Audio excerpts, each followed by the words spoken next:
السلام علیکم خواتین و حضرات، آج کا ویلاگ پیش خدمت ہے۔ سب سے پہلے عمران ریاض خان کی رہائی اور مقدمے کا خارج ہونا، میں اس پر عمران ریاض خان کو، اس کی فیملی کو مبارکباد پیش کرتا ہوں اور پاکستان کے تمام باشعور، سینسیبل اور بہادر لوگوں کو بھی مبارکباد پیش کرتا ہوں۔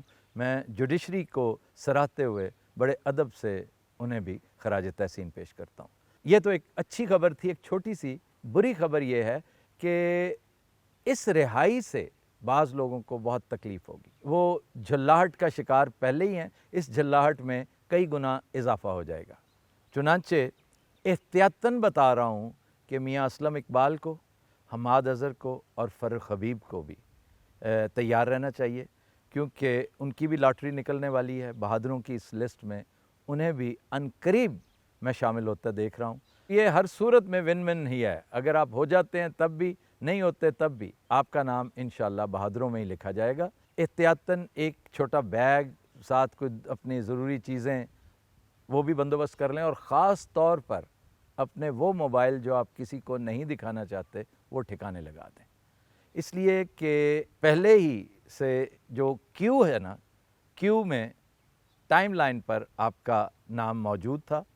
یہ میری اطلاع ہے، یہ میرا کوئی گمان نہیں ہے، میرا وجدان نہیں ہے، میرا ہنچ نہیں ہے، یہ میری خبر ہے۔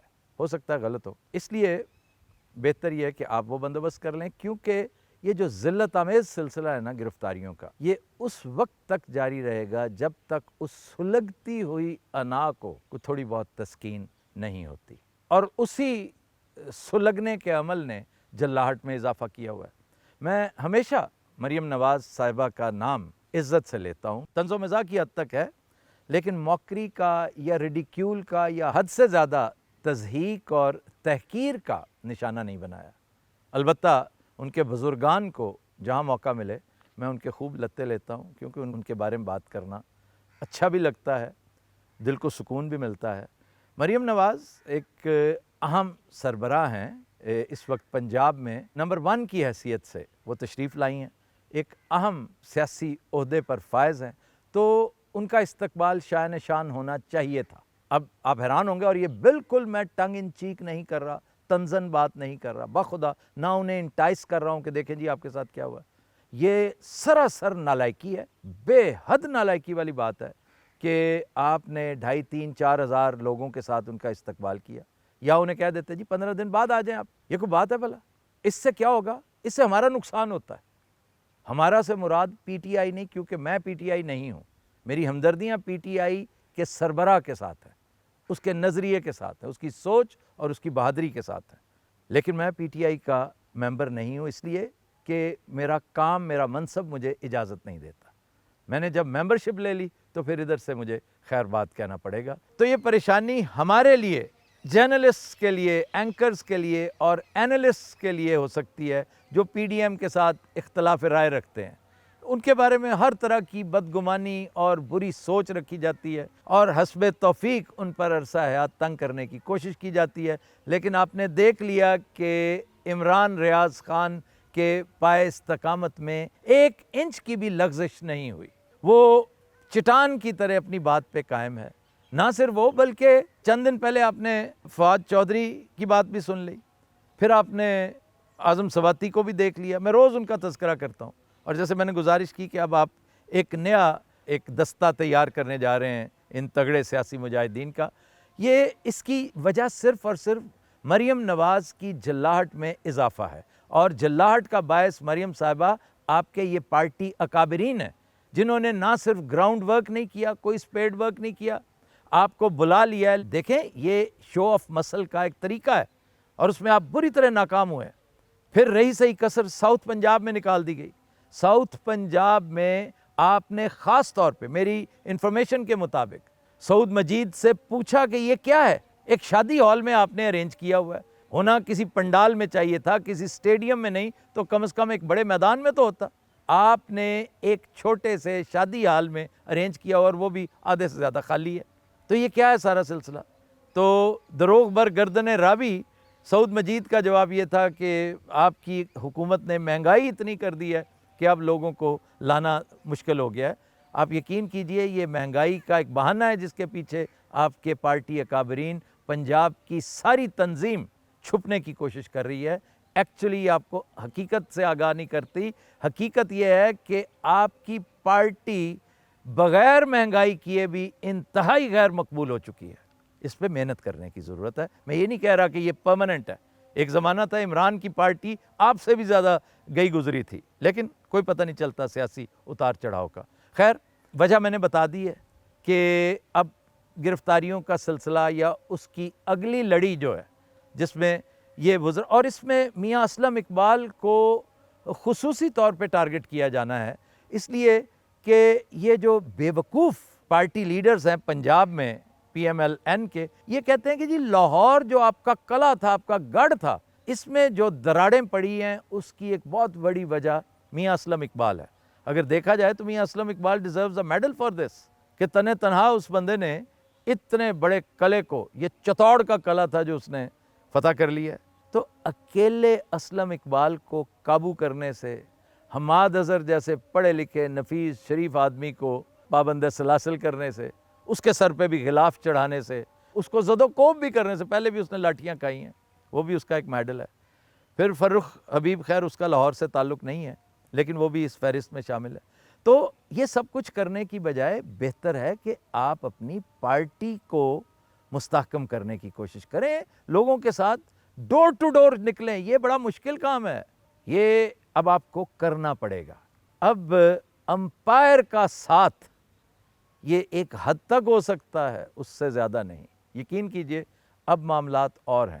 چلیں چلتے چلتے اب بات یہ نکلی ہے تو ایک اور بات بھی کرتے جائیں کہ یہ سب کچھ جب ہو رہا ہے، جب لوگوں کو ذلیل و رسوا کرنے کی ایک بھونڈی کوشش کی جا رہی ہے اور وہ سراسر ان کے فائدے میں جا رہی ہے۔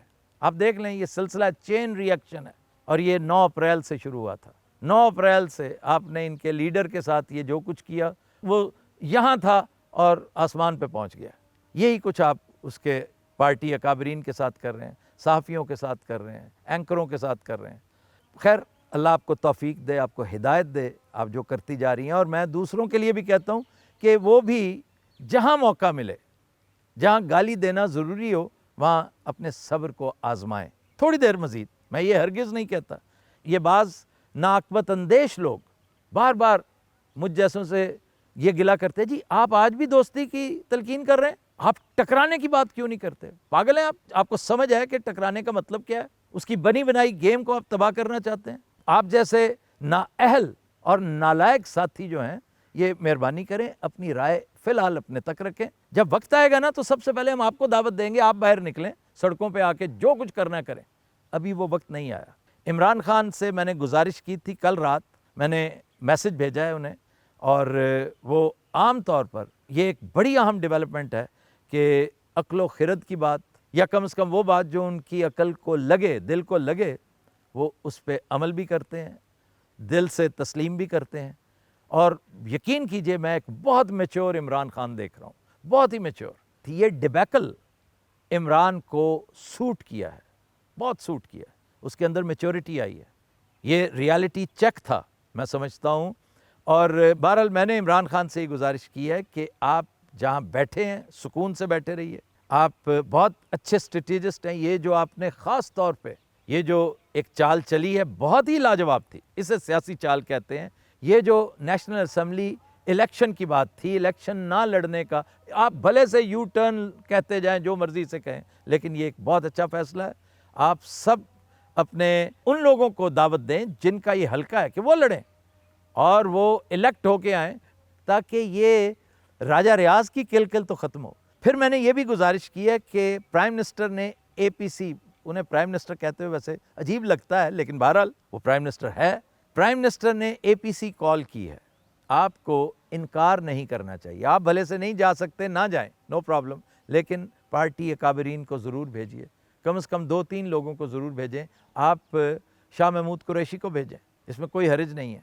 آپ اسد عمر کو بھیجیں، اور ایک بڑا آبسلیٹ سا، میں ریڈنڈنٹ نہیں کہہ رہا بلکہ آبسلیٹ کہہ رہا ہوں، ایک چیز ہوتی ہے پرانی، ایک ہوتی ہے قدیم، ایک ہوتی ہے اولڈ، ایک فصل ہوتی ہے۔ آپ کا ایک لیڈر جو فصل کی حیثیت اختیار کر گیا ہے بیچارہ، اس لیے کہ نہ وہ لڑنے جھگڑنے مرنے مارنے کی سیاست جانتا ہے، نہ وہ سیاستدان تھا. آپ نے لاہور سے اسے الیکٹ کروا رکھا ہے شفقت محمود، اس کو بھی فعال کیجئے.